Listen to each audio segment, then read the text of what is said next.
Assalamualaikum warahmatullahi wabarakatuh. Waalaikumsalam warahmatullahi wabarakatuh. Innal hamdalillah nahmaduhu wa nasta'inuhu wa nastaghfiruh wa na'udzu bihi min shururi anfusina wa min sayyiati a'malina. Man yahdihillahu fala mudilla lahu wa man yudlil fala hadiya lahu. Asyhadu an la ilaha illallah wa asyhadu anna Muhammadan abduhu wa rasuluh. Allahumma salli ala Muhammad wa ala ali Muhammad, amma ba'd. Ayyuhal mu'minuna rahimakumullah, usikum wa iyaya nafsi bitaqwallah, faqad fazal muttaqun.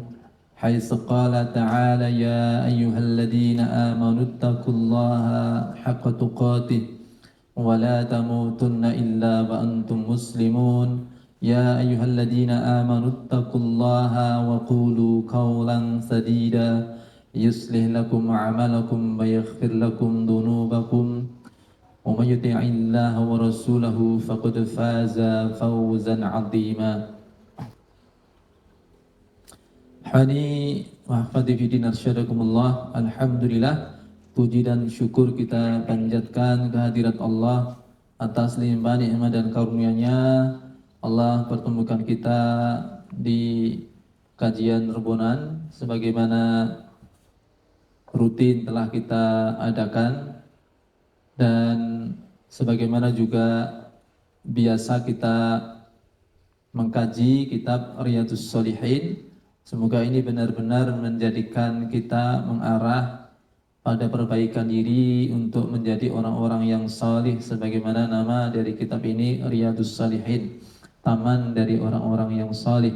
Sehingga berkumpulnya kita di sini adalah berkumpul untuk bagaimana berupaya belajar ikhtiar juga untuk mengarah kepada kesalihan.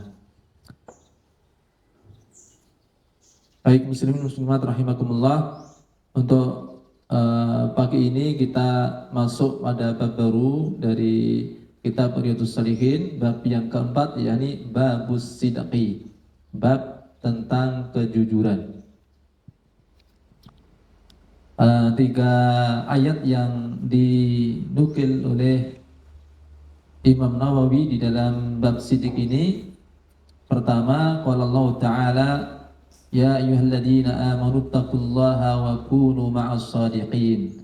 Wahai orang-orang yang beriman, bertakwalah kepada Allah, wa kunu ma'as shadiqin, dan hendaklah kalian menyertai orang-orang yang jujur.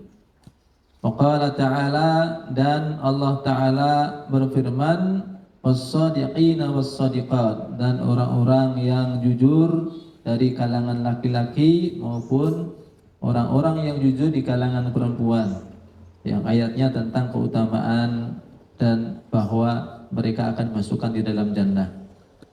Wa qala ta'ala, dan Allah Ta'ala berfirman, falau shadaqullaha lakana khairal lahum, andai mereka jujur kepada Allah, niscaya itu lebih baik bagi mereka. Hadirin yang dimuliakan Allah SWT, ayat-ayat tentang sidik, tentang kejujuran itu memang juga banyak, termasuk keutamaan orang-orang yang sidik.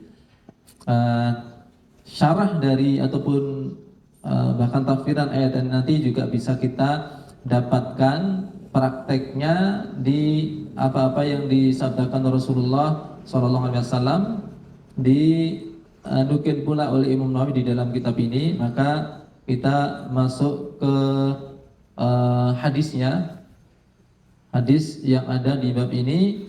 Hadis pertama adalah hadis dari Ibnu Mas'ud. An Ibnu Mas'ud radhiyallahu anhu 'ani Nabi sallallahu alaihi wasallam qala inna sidqa yahdi ilal bir wa innal birra yahdi ilal jannah wa innar rajula la yasduqu hatta yuktaba indallahi siddiqan wa innal kadiba yahdi ilal fujur wa innal fujura yahdi ilan nar wa innar rajula la yakdzibu hatta yuktaba indallahi kadzaban, muttafaqun alaih. Hadis dari Ibnu Mas'ud, maksudnya adalah Abdullah bin Mas'ud radhiyallahu anhu. Dari Nabi SAW bersabda, Inna sidaqwa, sesungguhnya kejujuran, yahdi ilal bir, akan membawa kepada segala perbuatan baik. Wa innal birra yahdi ilal jannah, dan sesungguhnya kebaikan akan membawa kepada surga. Wa innar rajula la yasduqu hatta yuktaba indallahi siddiqan, dan seorang dia membiasakan kejujuran sampai dicatat oleh Allah sebagai siddiqan, orang yang jujur. Wa innal kadhiba yahdi ilal fujur, sesungguhnya kedustaan itu akan membawa kepada al-fujur, perbuatan fujur, yakni al-mail an taatillah, menyimpang dari ketaatan, ya, kedurhakaan, ya. Sesungguhnya dusta itu membawa kepada durhaka. Wa innal fujura yahdi ilan nar, dan durhaka itu akan membawa kepada neraka. Wa innar rajula la yakdibu, dan seseorang terbiasa melakukan dusta hatta yuktaba indallahi kadzaban, sampai dicatat di sisi Allah sebagai kadzaban, pendusta. Muttafaqun alaih. Baik, hadis ini diriwayatkan oleh Ibnu Mas'ud. Jadi kalau ada kalimat Ibnu Mas'ud, itu maksudnya adalah Abdullah bin Mas'ud.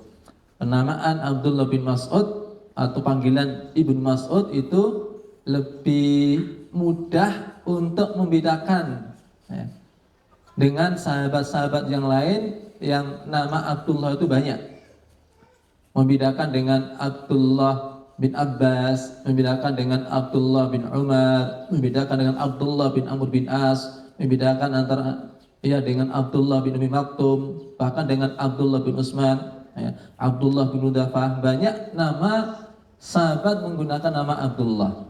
Tapi ketika disebut Ibnu Mas'ud, ya, Ibnu Abbas, Ibnu Umar, ya, itu lebih mudah, langsung cepat nyaut dia.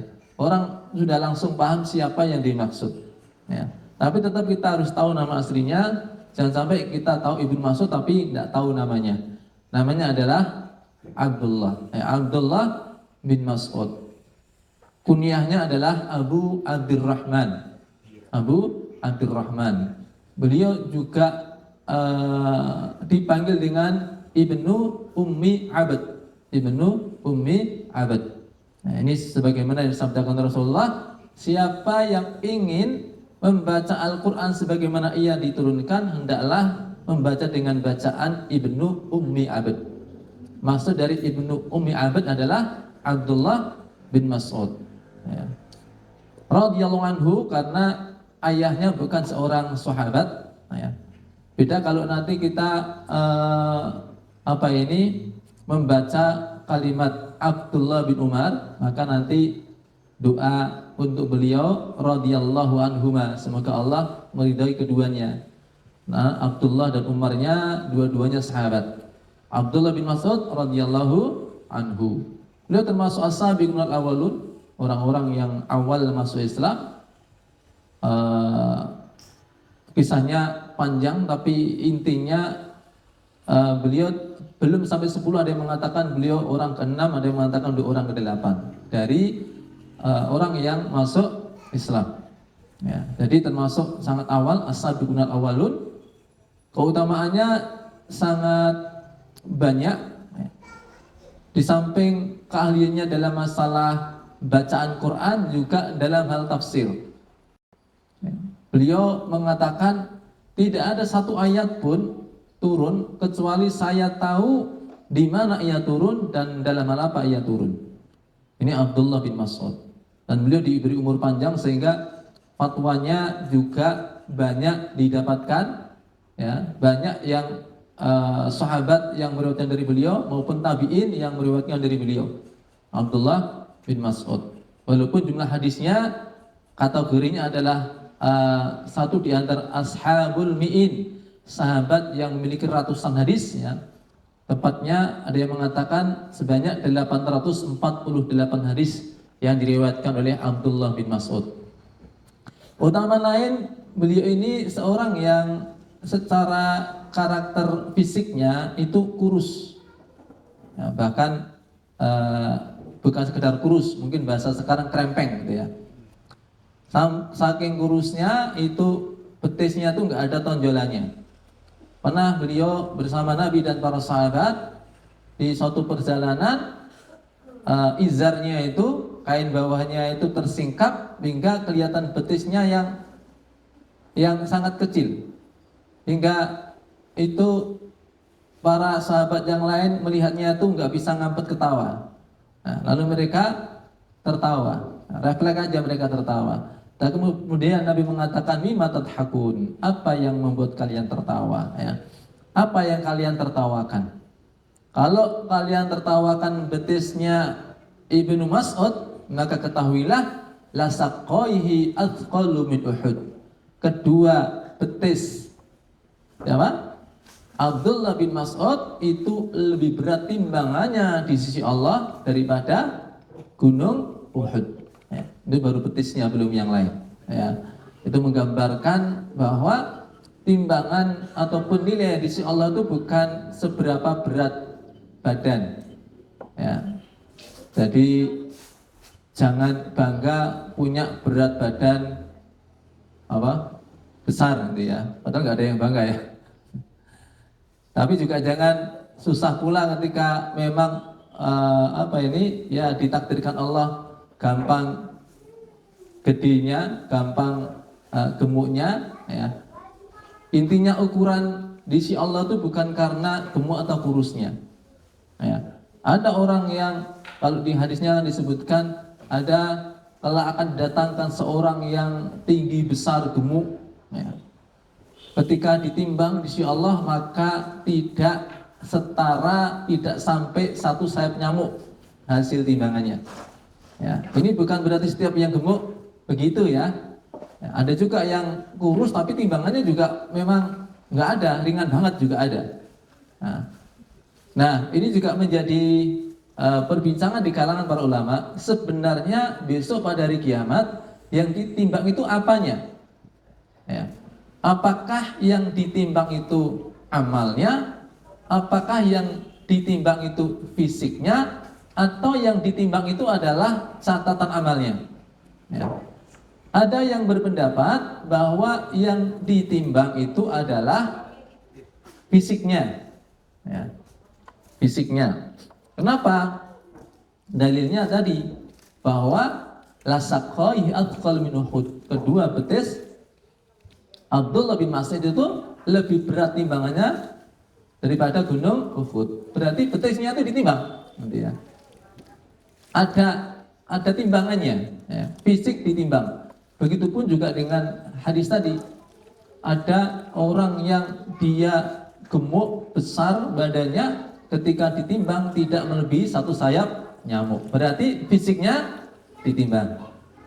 Pendapat yang kedua mengatakan yang ditimbang itu adalah catatan amalnya. Yang ditimbang adalah catatan amalnya. Ini dalilnya adalah hadis bitaqah. Hadis bitaqah itu sangat terkenal kalau kita membahas masalah tauhid ya, tentang keutamaan la ilaha illallah. Kelak didatangkan seseorang yang dia itu melihat 99 sijilat, 99 jilid buku catatan keburukannya.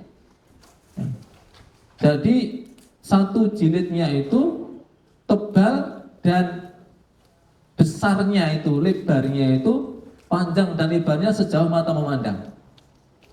Dan itu isinya jelek semua. 99 jilid itu isinya jelek semuanya. Ya.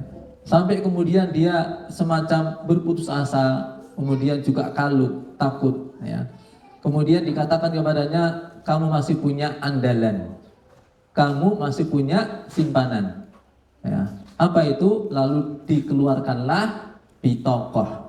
Bitaqah kalau secara bahasa, tapi ini bukan visualisasikan apa yang di akhirat. Bitaqah itu kartu. Ini sebagai pembanding, ya. Bahwa tadi catatan keburukannya sebanyak 99 sijilat, 99 jilid yang isinya keburukan-keburukan, panjang lebarnya sejauh mata memandang. Ya. Saking ketika dia melihat keburukannya itu dia lupa punya andalan. Ya, dia punya andalan lupa. Makanya ketika ditanya kamu punya andalan, dia lupa. Lalu dikeluarkanlah andalannya, yakni satu pitokoh, satu kartu kecil, ya, yang bertuliskan la ilaha illallah. Ya. Tapi orang tadi mengatakan, apalah artinya satu pitokoh ini dibandingkan dengan 99 sijilan? Apalah artinya kartu kecil itu dibandingkan dengan 99 sijilan yang tebal dan panjang lebar tadi, isinya keburukan-keburukan. Ya. Maka ketika ditimbang ternyata lebih berat kartu tadi yang bertuliskan la ilaha illallah. Ini tentang keutamaan tauhid. Di sisi lain berarti yang ditimbang apanya? Catatan amalnya. Catatan amalnya ditimbang. Jadi 99 jilid ditimbang, satu pitaka tadi ditimbang. Ini pendapat yang kedua. Pendapat yang ketiga adalah yang ditimbang itu adalah amalnya. Yang ditimbang adalah amalnya. Apa dalilnya? Dalilnya misalnya ada kalimat kalimatani khafifatani fil lisani wa habibatani lirrahmani wa thaqilatani fil mizani. Ada dua kalimat yang ringan di lisan, dua kalimat yang ringan di lisan, dicintai Ar-Rahman dan berat di timbangan. Apa itu? Subhanallahil azim, subhanallah wa bihamdi. Ini disebutkan bahwa ucapan itu amal ya. Kalau ini ditimbang, maka dia menempati timbangan atau bobotnya itu gede. Walaupun ringan diucapkan, tetapi ketika ditimbang ternyata punya bobot yang besar. Ya. Kalau bobotnya apa namanya?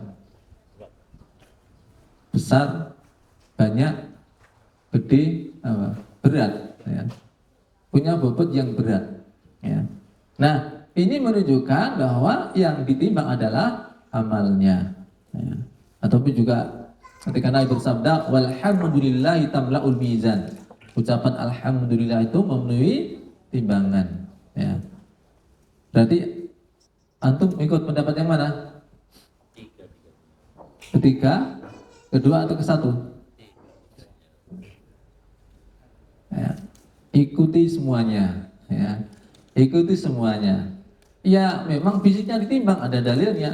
Ya. Catatan amal juga ditimbang. Ya. Amalnya juga ditimbang, tapi penentu berat ringannya adalah amalnya. Ya. Penentu berat ringannya itu adalah amalnya. Ya. Termasuk kalimat la ilaha illallah itu juga amalnya. Ya. Baik amalan hati ataupun amalan lisan ataupun amalan perbuatan. Ya. Makanya kalimat la ilaha illallah itu juga secara ucapan bahkan dia menjadi cabang iman yang paling tinggi. Iman itu cabangnya ada 60 lebih atau 70 lebih. A'laha qaulu la ilaha illallah. Yang paling tinggi adalah ucapan la ilaha illallah. Nah, ini di antara keutamaan dari Abdullah bin Mas'ud ya. Dan beliau juga meskipun orangnya kurus tapi keberaniannya luar biasa. Beliau adalah orang pertama yang menjaharkan Al-Quran di hadapan tokoh-tokoh Quraisy, di hadapan orang-orang di hadapan para tokoh-tokoh musyrikin. Itu beliau yang pertama kali menjaharkan. Ya. Pada saat dia tahu akan ada acara besar, ya, tempat berkumpul para tokoh musyrikin, ya, tokohnya orang-orang Quraisy ketika itu, maka ada musyawarah di kalangan para sahabat yang itu masih sedikit jumlahnya.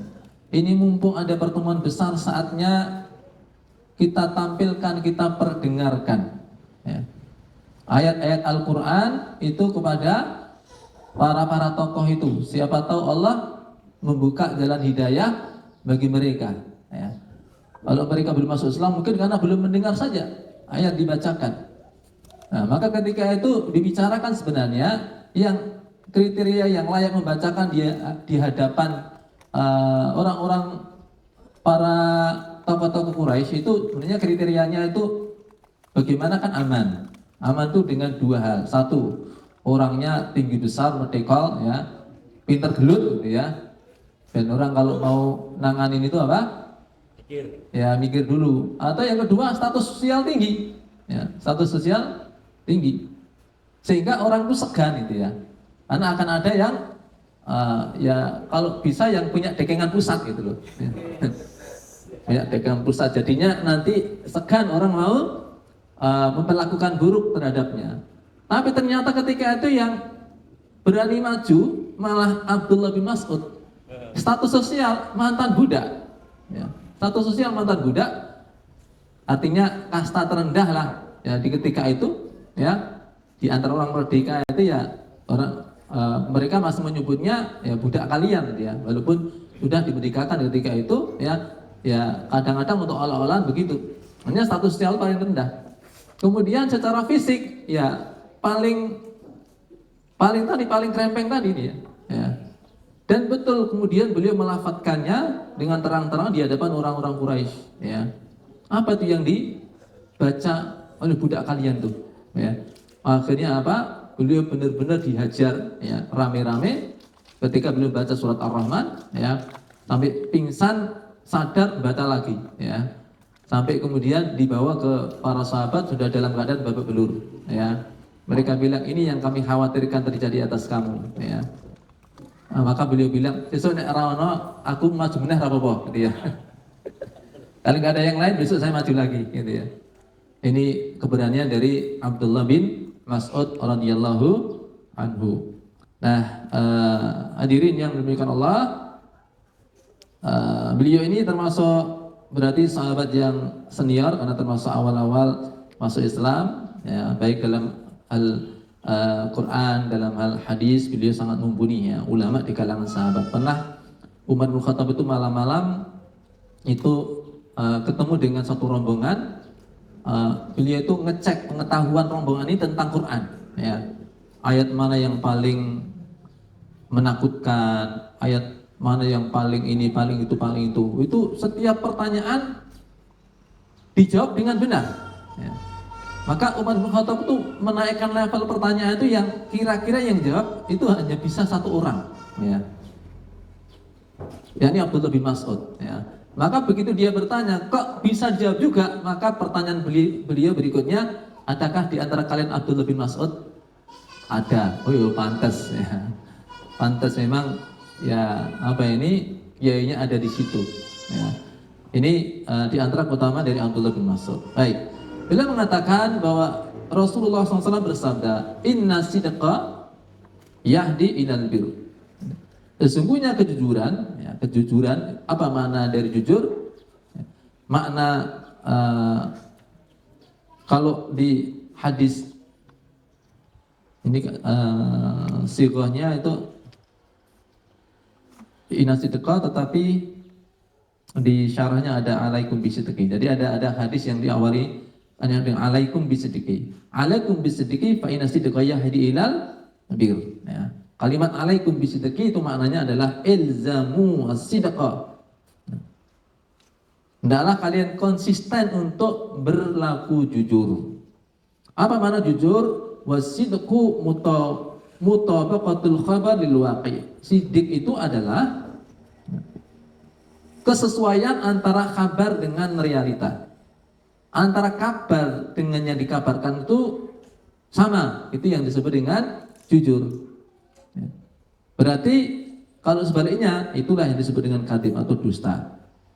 Jujur itu bisa dengan dua hal, yakni bil lisan ya, atau jujur secara al-qaul ya.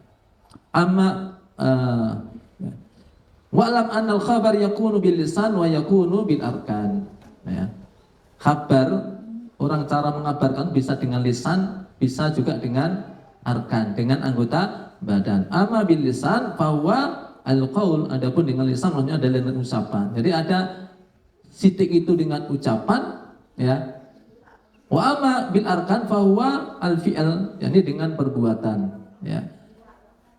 Kejujuran seseorang bisa ditunjukkan dengan ucapan, bisa juga dengan perbuatan. Ya. Sebagaimana kedustaan itu bisa ditunjukkan dengan ucapan ataupun juga dengan perbuatan. Orang-orang munafik, ya, mereka itu dusta kadang dengan lisannya, kadang dengan perbuatannya, ya, kadang dengan perbuatannya. Ya. Mereka dusta dengan lisannya ketika mengatakan qalu amanna, ya. Kami beriman, ya, kami beriman. Tapi di hatinya mereka tidak beriman, hanya mengatakan amanna. Ya. Kemudian mereka tidak konsisten pula dalam pengkabaran apa ini. Kalau memang mereka mengaku beriman, harusnya keberpihakan kepada orang beriman, tapi ternyata mereka, ya, wa idza khala ila syayatinin qalu innama nahnu mustaziun, ya. Gimana? Wa idza khala ila syayatinin qalu inna ma'akum innama nahnu mustaziun. Ya, ketika mereka kembali kepada setan-setan mereka, teman-teman mereka, mereka mengatakan apa? Saya berada di pihak kalian, orang-orang kafir. Ya. Saya ke orang-orang beriman itu hanya mengolok-olok saja. Jadi perbuatannya itu mengingkari keimanan dia, berbeda dengan apa yang diucapkan, yang katanya dia beriman. Ya. Nah itu makanya orang munafik itu dia dusta dengan lisannya, ya, dusta pula dengan apa? Perbuatannya. Ya.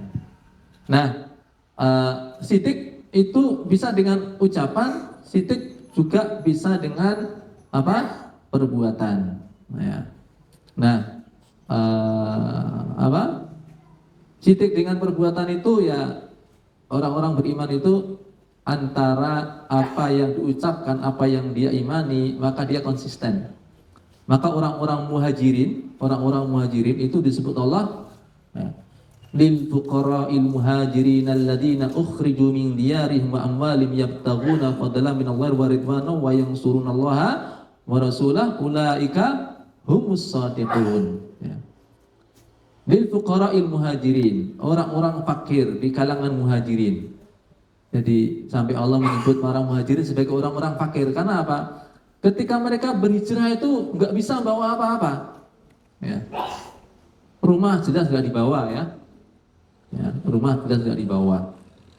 Apalagi tanahnya, ya, nggak dibawa. Kemudian apa? Barang-barang itu juga tidak semua dibawa. Bahkan ada yang sampai tidak bisa membawa harta sekecil apapun itu. Ya. Suhaib bin Sinan misalnya ketika dia hendak hijrah itu dicegat sama orang-orang Quraisy. Intinya kamu boleh pergi silahkan ke Madinah tapi tidak dengan hartamu. Ya. Hartamu harus kamu tinggal semuanya. Ya.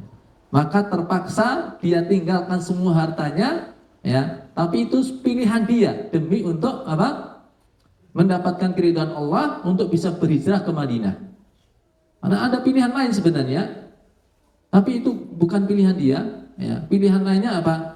Tetap berada di Mekah, tetap bermanis-manis dengan orang-orang kafir musyrikin di Quraisy, ya, dan tetap tinggal di Mekah dalam keadaan ya masih berlanjut kegiatannya sebagaimana hariannya. Yang penting ngikutin keinginan orang-orang musyrik Mekah, ya. Dan itu bukan pilihannya. Pilihannya adalah dia mengokohkan tekadnya untuk berhijrah, sehingga dia tidak bawa apa-apa sama sekali, nggak bawa apa-apa. Hingga tatkala sampai di Madinah disambut langsung oleh Rasulullah dengan ucapan Rabihal bai Aba Yahya, Rabihal bai Aba Yahya. Sungguh pernikahan yang menguntungkan wahai Abu Yahya. Sungguh perniagaan yang menguntungkan wahai Abu Yahya. Ya. Maka Suhaib bin Sinan ketika itu heran, wahai Rasulullah, saya belum mengabarkan kepada seorang pun perlihat apa yang terjadi terhadap diri saya. Bagaimana Anda mengetahuinya?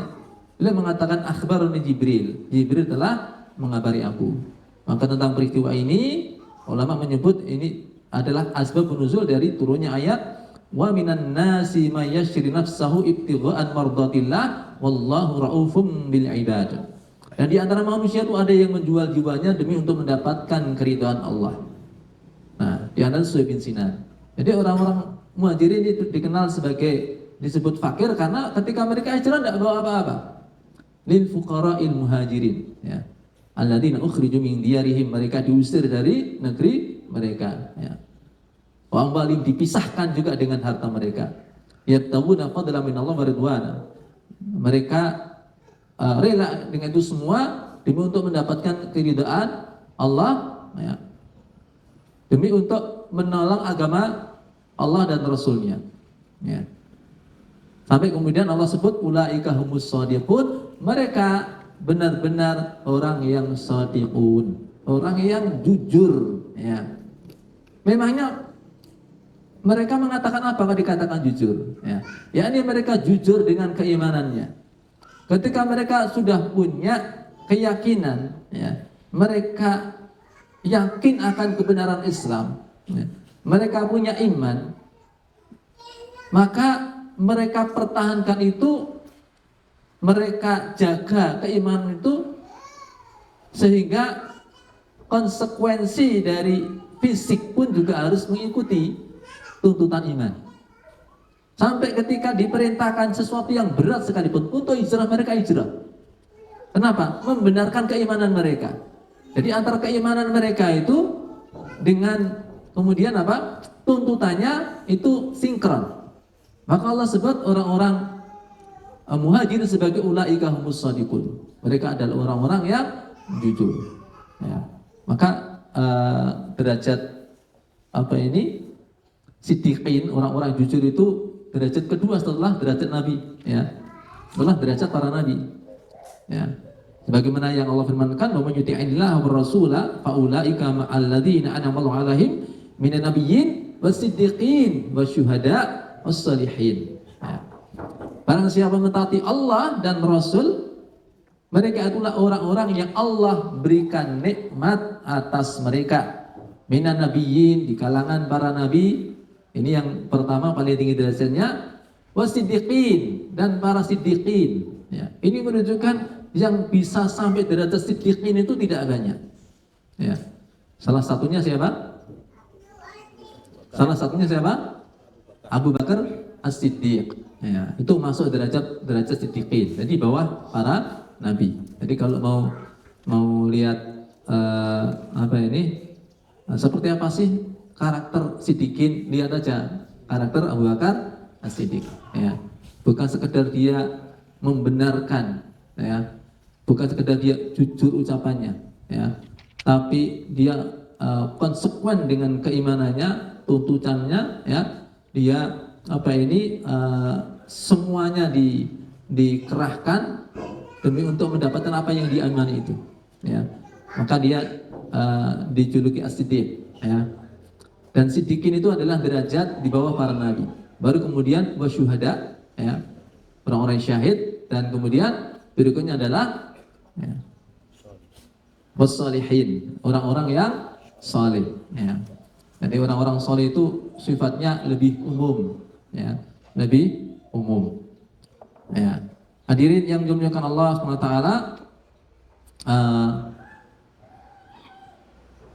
perintah alaikum bisidqi, hendaklah kalian pegang, iltizam, konsekuen dengan sidik, ya. Kemudian diiringi dengan ada faedah, apa yang didapat ketika seseorang itu berlaku sidik, ya.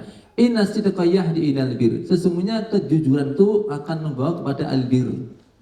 Albir itu adalah kebaikan, ya. Nah, kebaikan di sini dikatakan dengan menggunakan kata albir, ada alif lamnya, ini menunjukkan lil istighraq, ya. Artinya segala jenis kebaikan, ya. Baik yang berhubungan dengan Allah maupun yang berhubungan dengan manusia, ya. Segala jenis kebaikan. Nah, kalau tentang albir ini didapat derajat itu oleh orang-orang Ansar, ya. Makanya orang Ansor juga mereka punya keutamaan yang juga tidak kalah dengan Muhajirin. Maka peristiwa hijrah itu kan membuahkan dua golongan besar yang mereka sama-sama utama, bahkan orang-orang setelahnya tidak punya peluang untuk mendapatkan keridhaan Allah kecuali dengan mengikuti jalan mereka. Wasabiqunal awwaluna minal muhajirin wal ansar walladzina tabba'uhum bi ihsan radhiyallahu anhum wa radu'an. Dan orang-orang yang awal-awal masuk Islam di kalangan muhajirin pertama dan ansar yang kedua, walladzina tabba'uhum bi ihsan, dan orang-orang yang mengikuti mereka dengan baik. Nah, tiga golongan inilah, tidak ada yang lain, ya. Radhiyallahu anhum, Allah ridha kepada mereka, wa radu'an, dan mereka beridha akan apa yang Allah berikan kepada mereka. Jadi jalan kita itu peluang kita untuk mendapatkan radhiyallahu anhum, ya nggak ada cara lain, kita ikuti muhajirin dan ansar, ya, sesuai dengan kondisi kita masing-masing. Ya, makanya sebenarnya kalau cerita hijrah, hijrah dengan makna intikal min biladin ila biladin ukhra, ya, min biladil kufri ila biladil Islam, memang itu dilakukan para muhajirin. Muhajirin itu orang yang mereka berhijrah dari Mekah ke Madinah, sebelumnya dari Mekah ke Habasyah. Tapi dari si pengertian al-muhajir man hajar rasul, orang yang hijrah adalah orang yang meninggalkan keburukan. Orang-orang Ansar pun juga melakukannya. Mereka juga hijrah dalam kategori ini, ya. Jadi kita bisa belajar dari orang-orang Ansar bagaimana mereka berproses. Orang-orang Ansar dulu mereka tinggal di sebelum Madinah, namanya Yathrib. Itu bukan berangkat dari masyarakat yang udah jos duluan, ya, udah bagus semua dari awal, enggak. Mereka pun juga tadinya ya masyarakat yang masih punya cacat secara moral bahkan, ya. Di antaranya ada kebiasaan tatfif, ya. Tatfif itu menipu timbangan, ya. Makanya Ibnu Katsir menyebutkan bahwa surat Al-Mutaffifin itu turun antara Mekah dan Madinah, seakan menjadi sinyal bagi Rasulullah bahwa kamu akan menghadapi kaum, bertemu dengan kaum yang masih punya kebiasaan itu, tatfif, nah, menipu timbangan, ya. Tapi lihat bagaimana tarbiyah Allah kepada orang-orang Ansar dan bagaimana orang Ansar ngikutin apa yang Allah perintahkan, ya. Begitu turun, ya ayyuhalladzina amanu la ta'kulu amwalakum bainakum bil batil. Hai orang-orang yang beriman, jangan kalian mengambil harta sama kalian dengan cara yang batil. Langsung mereka meninggalkannya. Mereka juga masih tadinya terbiasa dengan pinjam meminjam dengan cara riba, ya. Ada dua orang dari suku yang berbeda tapi masih sama-sama di Madinah. Ada kasus pinjam meminjam dengan cara riba, ya. Tapi ketika kemudian turun ayat, ya ayyuhalladzina amanu ittaqullaha wa dharu ma baqiya minar riba in kuntum mu'minin. Hai orang-orang yang beriman, bertakwalah kepada Allah dan tinggalkan sisa riba, ya. Ambil pokoknya saja jika benar-benar kalian orang yang beriman. Ini orang-orang Ansar, ya, yang mengalami kasus itu, begitu ayat itu turun langsung diselesaikan dengan cara jantan, ya, cara jantan, ya, dengan cara syar'i langsung itu diselesaikan. Yang hutang datang kepada yang menghutangi, ini saya kembalikan hutang saya karena tidak boleh ada riba di antara kita, maka saya kembalikan pokoknya saja. Yang dihutangi juga legowo langsung, baik aku terima dan saya mengambil pokoknya saja. Saya juga sudah tahu haramnya riba, maka saya legowo untuk mengambil hanya pokoknya saja. Tidak ada riba di antara kita, ya. Langsung selesai, ya. Hijrahnya orang-orang Ansar begitu, ya. Kita kan masih hari ini agak harus, ya, kita mengingatkan riba mesti ditakoni solusi ini apa kan gitu kan. Kon mikir solusi nih gitu ya. Jadi angel ya. Jadi walaupun ada orang yang ya udah persiapan dulu ini, siapkan skocinya dulu macam-macam kan. Tapi kalau orang-orang Ansar dulu ya sudah langsung selesai ya. Sekarang misalnya taruhlah orang mau mengembalikan pokoknya saja ya. Kira-kira orang sekarang digituin langsung legowo enggak? Mas ini kemarin saya utang sekian, memang saya ada janji nambahin sekian, tapi itu kan ternyata riba nggak boleh, sudah ada ayatnya ini ya. Saya sudah dengar ayatnya, tahu ayatnya, tahu ilmunya. Jadi saya tak kembaliin pokoknya saja ya. Saya sudah tobat mas. Kira-kira gimana ya? Yang diutangi legowo enggak? Ya tobat atau tobat urusanmu. Ya. Nah tobat ya bariki. Ya. Balik kesek bareng itu tobat kan gitu kan. Ya. Angel. Atau kalaupun oke, yang diutangi legowo. Ya. Ya wis mas, rapo mas, balekno pokok itu ya. Ya, balekno pokok itu rapo. Kira-kira nek ngono terus tinggal langganan ora iki? Tinggal langganan utang ora ya? Gue langganan utang tetap dengan perjanjian riba. Nanti kalau mau mengembalikan dibaca kayak ayat iki gitu ya. Jadi balai kalau mau ayat iki. Nah itu ya. Jadi lihat orang-orang Ansar itu dan ternyata dengan apa ya? Mereka meninggalkan sesuatu karena Allah ya, sesuai dengan apa yang Allah janjikan. Mantar kasyai'an lillah awadallahu khairum minhu. Siapa yang meninggalkan suatu karena Allah, maka Allah berikan ganti dengan yang lebih baik. Jadi dengan itu mereka akhirnya juga ekonominya membaik sampai kemudian berlebih harta mereka. Ya. Setelah berlebih harta mereka, Allah lanjutkan dengan perintah untuk zakat di tahun kedua Hijriah. Ya. Dengan turunnya ayat waqimus sholata wa atuz zakah, tunaikanlah salat dan bayarkan zakat. Mereka menggunakan apa? Jadi mereka kemudian berzakat dengan apa yang mereka miliki dari kadar yang telah ditetapkan syariat. Ya, itu juga istilahnya orang-orang Ansar seperti itu. Mereka kemudian juga bersedekah dengan sedekah yang tatawwu. Ya, selain zakat, mereka kalau habis panen itu mengambil sebagian hasil panennya disedekahkan, gitu ya. Yang selain zakat masih ada lagi yang disedekahkan, ya, sedekah tatawwu, ya. Meskipun sebagai sebuah tahapan namanya orang ora wajib ya, yang wajib sudah ditunaikan, tambahannya kan ya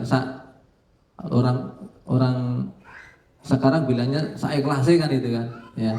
Tapi di antara orang Ansar ketika itu ada yang berinfak dengan ini hasil panen yang apa ini grade paling buruk ya.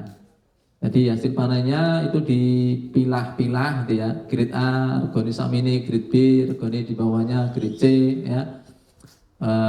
Itu harganya paling murah ya. Grade D rapayu didol nih cik apa? Dipangan dhewe cik doyan ya. Grade yang E, nah ini rapayu didol ora apa? Ora doyan dipangan dhewe ya. Itu yang kemudian disedekahkan. Iki aku ora doyan, kita ngomong masjidan doyan ya. Digawa ke masjid itu ya. Ya. Dan atas apa yang mereka lakukan tuh Allah tegur ya. Karena itu bukan banyak orang-orang Ansar. Maka turunlah teguran atas mereka. Ya ayyuhalladzina amanu anfiqu min thayyibati ma kasabtum wa mimma akhrajna lakum minal ardh. Hai orang-orang yang beriman, berinfaklah yang baik-baik. Yang baik-baik apanya? Baik cara mendapatkannya dari yang halal, baik kualitasnya. Dari apa yang kalian usahakan dan dari apa yang kami keluarkan dari bumi. Wala tayammamul khabithu minhu wala tayammamul khabitha minhu tunfiqun. Jangan kamu pilih-pilih barang-barang yang recehkan yang kemudian kami infakkan dengannya. Walastum biakhidhihi illa antukhmidu fi. Yang kamu mengambilnya pun dengan memincingkan mata. Ya, sampai juga karo mites irung gitu loh. Mergo bosok gitu ya. Ini banget nih bosok nang omah gitu kok. Dan dipangan ngomong masjid itu doyan gitu kan. Nah, itu ditegur oleh Allah. Ditegur oleh Allah. Nah, sampai kemudian mereka konsisten. Kalau mereka berinfak, pilih kualitas yang baik. Ya, pilih kualitas yang baik. Tapi derajat albir itu masih ada satu ada satu syarat lagi, mereka sampai kepada derajat albir, ya. Hingga kemudian Allah berikan tantangan kepada mereka, ya. Ketika turun ayat lan tanalul birra hatta tunfiqu mimma tuhibbun. Ya, kalian tidak akan sampai derajat albir tadi ya. Inna sidqa yahdi ilal bir. Albir ya, itu istilahnya orang yang ya sempurna kebaikannya. Berhubungan dengan Allah, berhubungan dengan makhluk. Albir ya. Di mana Allah berfirman lan tanalul birra hatta tunfiqu mimma tuhibbun. Kalian tidak akan sampai derajat albir berbakti sampai kalian infakkan apa yang kalian cintai. Ya, apa yang kalian cintai. Nah, orang-orang Ansar ketika ada ayat ini, mereka karena paham akan tarbiyah Allah, ya, pasti ini adalah suatu kebaikan untuk mereka, langsung dijawab apa yang menjadi iming-iming dari Allah ini. Ya. Berdirilah seorang sahabat Ansar, Abu Talha namanya. Dia mengatakan, ya Rasulullah, qad anzalallahu alaika lan tanalul birra hatta tunfiqu mimma tuhibbun. Wa inna ahbabani birra inna sadaqatu lillah ta'ala. Ya Rasulullah, telah turun ayat pada Anda, lan tanalul birra hatta tunfiqu mimma tuhibbun. Sedangkan harta yang aku paling cintai adalah kebun saya. Sekarang aku sedekahkan karena Allah. Itu yang kemudian menjadi dasar tentang wakaf. Dan kemudian aku mengatakan semoga Allah memberkahimu, hendaklah kamu wakafkan untuk ahli baitmu. Maka dalil wakaf itu pada awalnya adalah wakaf untuk mauquf alaihnya adalah keluarga, ya. Jadi wakaf itu tidak harus diperuntukkan kemanfaatannya untuk semua kaum muslimin. Boleh untuk keluarganya, Bani Antum misalnya, ya. Ini tanah, ini kebun saya, ini saya wakafkan, ya, mauquf alaihnya adalah Bani Anjra misalnya. Nah, itu boleh, ya. Itu tanah, kebun itu tidak boleh dijual, tapi kemanfaatannya, hasilnya macam-macam untuk kalangan keluarga beliau, ya, anak keturunan beliau. Nah, itu boleh, ya. Jadi dan itu bukan suatu bentuk kebakhil atau apa, enggak, memang itu sesuatu yang syar'i, ya. Di samping juga boleh kita wakaf mauquf alaihnya seluruh kaum muslimin, ya, bisa mengambil manfaatnya, itu juga diperbolehkan, ya. Baik, itu albir, ya, diraih oleh para sahabat Ansar, ya. Tentu dengan bahasa yang lain, kalau orang Muhajirin itu as-shadiqun, ya. Tapi orang-orang Ansar ini bahkan di atasnya lagi, mereka menginfakkan bukan sekedar yang baik-baik, mereka menginfakkan yang mereka cintai, bahkan sampai pada tataran itsar, ya. Maka Allah sebut karakter orang-orang Ansar, walladzina tabau'ud dar wal imana min qablihim yuhibbuna man hajara ilaihim wa la yajiduna fi sudurihim hajatan mimma utu wa yu'thiruna ala anfusihim walau kana bihim khassasah, ya. Jadi mereka itu betul-betul orang-orang yang tinggal di Madinah, di kalangan orang-orang Ansar itu yuhibbuna man hajara ilaihim, tulus kecintaan mereka kepada kaum Muhajirin. Tidak ada rasa keberatan dalam hati mereka atas apa yang mereka berikan kepada kaum Muhajirin. Mereka mendahulukan saudaranya meskipun mereka dalam keadaan membutuhkan, ya. Wa may yuqasuhan nafsi fa ulaika humul muflihun. Siapa yang dijauhkan dari kebakhilan, maka sungguh mereka adalah orang-orang yang beruntung. Ini terkait dengan orang-orang Ansar. Baik. Dampak dari kejujuran itu dia akan bawa kepada albir, ya. Jadi puncaknya dari kebaikan, ya, baik berhubungan dengan Allah maupun berhubungan dengan makhluk, ya. Orang kalau jujur, maka akan membawa segala kebaikan itu bisa dilakukan dengan mudah. Ya. Hal yang membuat seseorang itu berat melakukan sesuai dengan konsekuensinya itu ya karena berontok jujur, ya. Maka dia tidak mau melakukan semuanya. Apa yang dia lakukan tuh apa-apa yang dia kejujurannya mampu di situ, gitu ya. Maka semakin orang itu jujur, ya, maka dia akan semakin mudah baginya untuk melakukan segala jenis ketaatan. Ya. Inna sidqa yahdi ilal bir wa innal birra yahdi ilal jannah. Sesungguhnya albir itu bisa menyampaikan seseorang kepada surga, ya. Makanya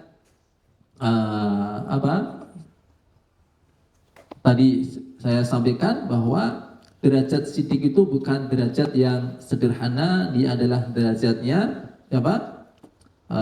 di bawah para nabi, ya. Ketika menjelaskan tentang kalimat jannatu adn yadkhulunaha, jannatu adn, mereka akan memasukinya, ya. Ibnu Katsir itu menyebutkan kalimat menarik. Maksud dari jannatu adn itu adalah Madinatul Jannah, ya, ibu kotanya surga. Yang tinggal di situ, ya, yang permanen di situ adalah nabi dan para siddiqin, ya. Jadi orang-orang utama yang tinggal di situ itu jadi apa? Jadi Madinatul Jannah, ya. Jadi kota metropolitannya surga, ya, ibu kotanya surga. Yang walaupun surga dimanapun itu semua istimewa, ya, tapi ya tetap ada yang paling istimewa itu di Jannatul Adn, ya, di Jannatul Adn. Orang-orang akan memasukinya bersama bapak-bapaknya, ya, istri-istrinya dan juga anak-anaknya, bersama keluarganya. Ini sebagai tanda atau sebagai cara Allah bagaimana menyempurnakan kenikmatan, ya, kepada orang yang berhak untuk mendapatkannya, sehingga mereka bisa memasuki ibu kota surga itu bersama dengan orang-orang yang dicintainya, ya. Nah, hadirin yang dimuliakan Allah SWT, itu semua jenis kebaikan itu bisa bermula dari kejujuran. Pun juga sebaliknya, ya. Oh ya, ada kalimat tadi disebutkan dulu, ya. Wa inna rajula la yasduqu hatta yuttaba indallahi siddiqan. Dan seseorang itu berusaha terus untuk berlaku jujur sampai dicatat Allah sebagai siddiqan, seorang yang siddiq, ya. Seorang yang siddiq, ya. Siddiq itu orang yang konsisten dengan kejujurannya. Ketika orang berlaku jujur, maka huwa shadiq, dia jujur. Jujur lagi, shadiq. Sampai kemudian karakter dia adalah siddiq, ya. Dia adalah orang yang konsisten dengan kejujurannya, ya. Itu maksud dari makna dari siddiq, ya. Nah, sebaliknya wa iyyakum wal kadhib, jauhilah oleh kalian kedustaan. Kenapa? Fa inal kadhiba yahdi ilal fujur. Karena sesungguhnya kedustaan itu akan bawa kepada al-fujur. Al-fujur adalah al-mail an maksiatillah, ya. Al-mail an taatillah atau al-mail ila maksiatillah. Ketondongannya itu kepada maksiat, menjauh dari ketaatan kepada Allah, ya. Keburukan, kejahatan. Nah, di sini juga menggunakan alif lam ta'rif, maknanya lil istighraq, ya. Segala jenis keburukan, segala jenis maksiat dan dosa itu bisa bermula dari kedustaan. Orang yang berdusta, ya, maka dia akan melakukan kedustaan lagi, ya, untuk menutupi kedustaan yang pertama. Dan kadang-kadang seseorang untuk menutupi kedustaannya itu dia harus berdusta bukan sekedar dengan lisannya, tapi dengan apa? Dengan perbuatannya, ya. Makanya dia nantinya akan melakukan segala jenis dosa yang dilakukan dengan hatinya, dengan lisannya, dan juga dengan perilakunya, ya. Makanya semua dosa itu bisa bermula dari dusta. orang yang dia menjadikan dusta sebagai senjata andalannya, maka dia bisa melakukan apa saja. Kenapa? Dia merasa bisa menutupinya dengan lisannya, dengan kedustaannya. Ya. Ya, orang kemudian mencuri ya, dengan korupsi dan sebagainya. Kenapa berani mencuri? Karena dia merasa bisa menutupi dengan kedustaan dia. Ya. Maupun dia juga bisa saja seorang itu tega membunuh. Kenapa? Karena nanti dia juga bisa bisa menyembunyikannya. Ya. Laki-laki karena dusta. Yang seandainya dia itu nggak berani berdusta, dia jaga kejujurannya, maka dia tidak akan berani berbuat apapun yang melanggar syariat, apapun yang merampas hak orang lain, dia tidak akan berani. Kenapa? Ya, kalau nanti dia jujur, ya, padahal dia tidak berani dusta, dia nanti harus bertanggung jawab dengan kejujurannya itu, dia tidak mau resikonya, maka dia akan terjaga, terhindar dari perbuatan-perbuatan dosa maupun perbuatan-perbuatan zalim. Ya, makanya ini pendidikan yang juga paling penting dalam kategori akhlak ya untuk anak-anak kita itu adalah kejujuran. Ya. Makanya apresiasi anak-anak kita ketika mereka berlaku jujur. Ya. Karena penyimpangan-penyimpangan lain itu insya Allah mudah, ya, insya Allah mudah. Selagi mereka punya kejujuran. Tapi jangan harap kita itu bisa memperbaiki akhlak anak-anak ya. Kalau mereka masih punya karakter dusta. Ya. Mereka hanya akan baik di hadapan kita, tapi nggak tahu di belakang kita. Ya. Dan mereka akan baik di hadapan kita itu hanya sifatnya sementara aja. Ketika mereka masih punya rasa takut kepada kita. Ya. Tapi kalau nanti sudah tidak punya rasa takut, rasa pekewuh, rasa malu, ya, maka akan tampak ya aslinya seperti apa. Makanya didik awal itu betul-betul kejujuran. Ya. Artinya kalau untuk mengembalikan kejujuran anak kita itu kita harus rela ya mengorbankan harta kita, ya korbankan, tidak ada masalah. Karena ini sesuatu yang paling berharga. Ya, banyak saya sering contohkan misalnya suatu kali anak kita melakukan suatu kesalahan, ya mecahke piring gitu ya, atau yang berharga dari itulah lebih berharga mungkin laptop dan sebagainya. Ya, kalau kita tanyain siapa tadi yang melakukannya, anak dia berani mengaku, ya saya yang melakukannya, saya yang mecahkannya, kasih apresiasi. Ya, kasih apresiasi. Kenapa? Dia telah berlaku jujur. Yang dia itu mungkin juga sudah mikir resikonya. Ya, pasti akan dimarahi.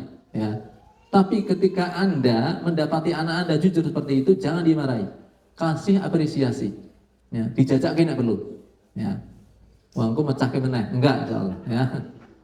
Enggak. Ya. Tapi kalau gara-gara mecahke piring, ya, dia udah nggak, siapa yang mecahin piring? Saya Bi. Ya, kok langsung dikai boge mentah misalnya, ya sudah. Itu artinya Anda tidak menghargai kejujurannya. Anda lebih mementingkan gelas daripada anak Anda. Ya. Gelas karo pipine anake larang di gitu ya. Ya. Jenenge bola pecah, pecah ya wajar. Ya. Nek ora pengen ono sing pecah ya ganti plastik kabeh gitu ya. Nanti jadi bola plastik gitu ya. Ya, bukan lagi bola pecah. Nah, itu tidak seberapa nilainya itu yang pecah itu kalau dibandingkan dengan nilai sebuah kejujuran. Ya.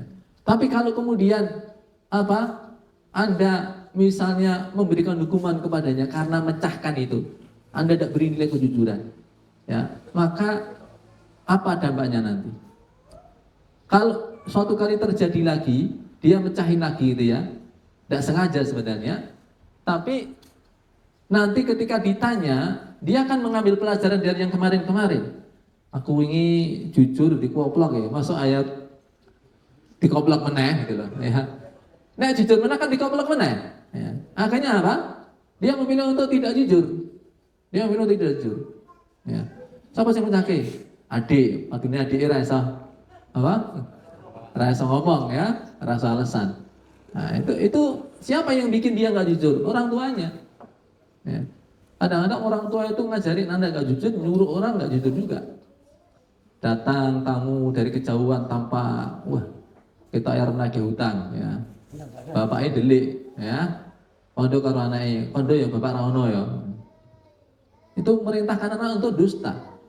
Tamunya datang, ya. Bapak anak bapak boten enten. Tamune innalillahi wa inna ilaihi rajiun. Ora ono. Bapak pun boten wonten kok ya. Ya dikira wis mati malah ya. Nah, kalau menyuruh anak dusta itu ya berarti ya siap-siap anaknya menjadi pendusta. Ngajarin dusta pula dengan kalimat-kalimat suka diiming-imingin ya. Menengoli, engko tak jajaki, engko tak janang pasar malam misalnya. Ternyata enggak diajak ya. Wis meneng kok ora diajak pasar malam ya. Itu ngajari ngapusi gitu ya. Maka nanti ini juga akan masuk di memori anak-anak gitu ya. Sehingga nanti anak nanti kalau misalkan dikonjogo adik lagi nangis, dia juga pakai apa? Penutup mulut yang sama ya. Menengok adik, engko tak janang pasar malam gitu ya. Akhirnya ini menjadi tradisi ya. Makanya ketika Nabi mendapati seorang ibu mengatakan padanya, nak kesini nak tak kasih. Maka beliau langsung cross check itu ya. Apa yang kamu hendak berikan kepada anak itu? Kurma ya Rasulullah. Kalau kamu tidak mengasihkan dia kurma ya, kamu dicap Allah sebagai pendusta. Maka hati-hati orang tua, jangan sampai menjadikan anak itu jadi suka dusta karena apa? Dia jadi dusta. Ya. Maka penting sekali lagi soal akhlak ini pendidikan yang paling penting harus ditekankan betul dan hanya akan bermanfaat kalau anak itu punya kejujuran. Ya. Kalau nggak punya kejujuran, buat ajari opo akhlak opo itu nggak beres, gitu ya. Sekali lagi kalaupun dia suatu kali baik itu ya baiknya di hadapan panjenengan. Itu pun sifatnya sangat sementara. Ya. Cilik rumani, wani ngono ya, wis ora pekewuh meneh, ra wedi meneh, akan tampak aslinya. Ya. Nah, ini pentingnya dari sebuah kejujuran dan juga bahaya dari kedustaan. Karena fa'inal qadiba yahdi ilal fujur. Ya, segala keburukan bisa bermula dari kedustaan. Wa inna ar-rajula la yakdibu hatta yuktaba indallahi kadzaban. Ya. Sesungguhnya dusta akan membawa kepada kefajiran, kefajiran akan membawa kepada neraka. Ya. Dan seseorang suka berdusta sampai kemudian Allah catat ia sebagai pendusta. Ya. Dicap sebagai pendusta. Kalau sudah pendusta itu artinya dustanya sudah berkali-kali sampai menjadi karakternya. Ya. Sampai sudah menjadi karakternya. Semua ucapannya sudah dihukumi dusta. Walaupun suatu kali dia benar, tapi dia dihukumi sebagai apa? Sebagai pendusta. Ya. Maka ini diantara yang kita pahami, kita renung, kita hayati dari pesan Rasulullah ini, ya, adalah kejujuran dan tentang bahaya dari kedustaan dan bahwa kejujuran itu akan membawa kepada kebaikan, ya, kebaikan dari sisi kebaikan yang berpahala, kebaikan juga dari sisi hasil, ya, hasilnya adalah baik, ya, artinya apa yang kita dapati adalah kebaikan sebagaimana kita kehendaki kalau kita berlaku jujur. Ini yang bisa saya sampaikan. Allah a'lam bishawab. Akhirul kalam. Assalamualaikum warahmatullahi wabarakatuh. Waalaikumsalam warahmatullahi wabarakatuh.